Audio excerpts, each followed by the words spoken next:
So you've seen Ne Zha too, but do you know why they use lotus root to resurrect Ne Zha and Aobing? How can one become an immortal? Why are there dragons on different sides? Who is Master Wuliang before he became an immortal? And what is the significance of Lady Shiji?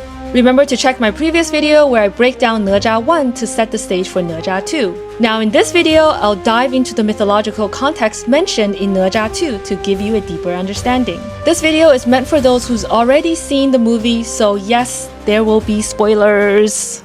Ne Zha 2 begins by restoring the bodies of Ne Zha and Aobing with lotus root powder. In the original myth, Ne Zha is reborn with a body made of lotus root and a head made of lotus flower. In the Chinese culture, the lotus represents purity as it blooms beautifully from muddy water. But here's where it gets cool. If you break a lotus root, you'll see these fine strands still connecting the pieces. Symbolically, it means you're still connected to your past. And visually, it kind of looks like the human veins, which makes it the perfect material for resurrecting a body. As I've mentioned in my previous video, there are different types of beings in this movie. Everyone aspires to become a Xiān, an immortal. They have the highest status in the celestial order. Not only do they have eternal life, but they also hold the ultimate power. I mean, I would want to be one too, but it's much harder than getting into Harvard. In traditional myth, demons cannot become immortals. That's why Ne Zha had to conceal himself whenever he's being tested.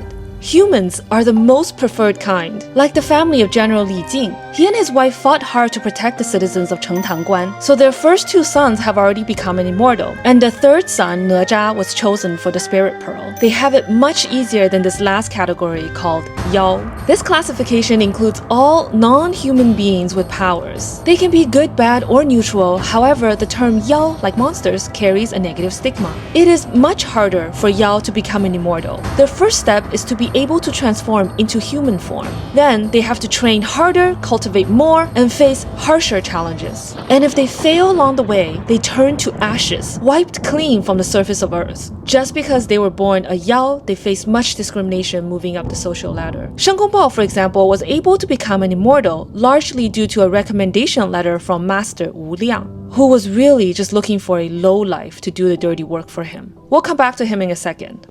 First things first, Chinese dragons are not the fire-breathing lizards who hoard gold. Quite the contrary, Chinese dragons are powerful celestial beings called Loong. In Ne Zha's myth, Loongs were once noble, serving the heavens as guardians of the sea and weather. Aoguang, the East Sea King, is the eldest, and the North, West, and South Kings are his younger siblings. People still worship them today for good weather and safe journeys on the sea. Although Loongs are powerful and celestial, they're still classified as Yao, so the heavens never saw them as equals and constantly suppressed them. To gain more control and autonomy, the North, South, and West kings rebelled against the Immortals. The East King, Aoguang, chose to stay loyal so the Immortals wouldn't wipe out his kind, and the rebellion failed. So his once glorious Loong Palace now serves as an underwater prison, where his siblings and all the troubling sea monsters are held. He and his Loongs now have to physically guard the prison, making them the prisoners as well. Again, this is just another way to keep them under control.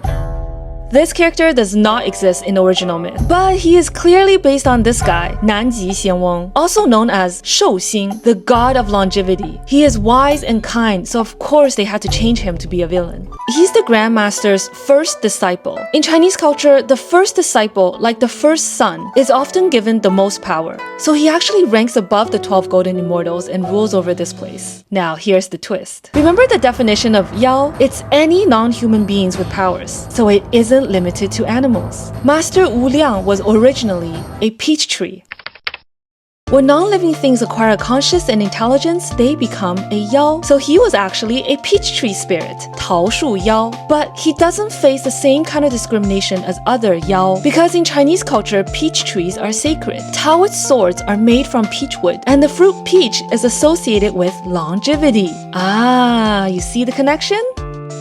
In Taoism, there are different schools or sects. All these immortals, they're all part of the Xiān sect, led by Grandmaster Yuan Shi Tianzun. He believed in elitism. They prefer the ones with pure human bloodlines and divine potentials. Their biggest rival is the Jie sect, led by Grandmaster Tongtian Jiaozhu. They accept all beings regardless of origin. In the original mythology, Shen Gongbao is from Jie sect. In this movie, it is portrayed that he was originally from Jie sect but later recruited by Master Wuliang. Okay, back to Lady Shiji. She's actually a powerful disciple from the Jie sect. So getting rid of her was a strategic move to weaken the rival team. Actually, everything Master Wuliang has done is to strengthen the power of the Xiān sect, including trying to win over Ne Zha. He needed him as an ally, or pawn, for the upcoming War of the Gods, 封神大战, where a new celestial hierarchy will be determined. In my next video, I'll discuss how this movie differs from the original myth and what this movie is really trying to say. If you learned one new thing from this video, please hit like and follow me for more. Thanks for watching!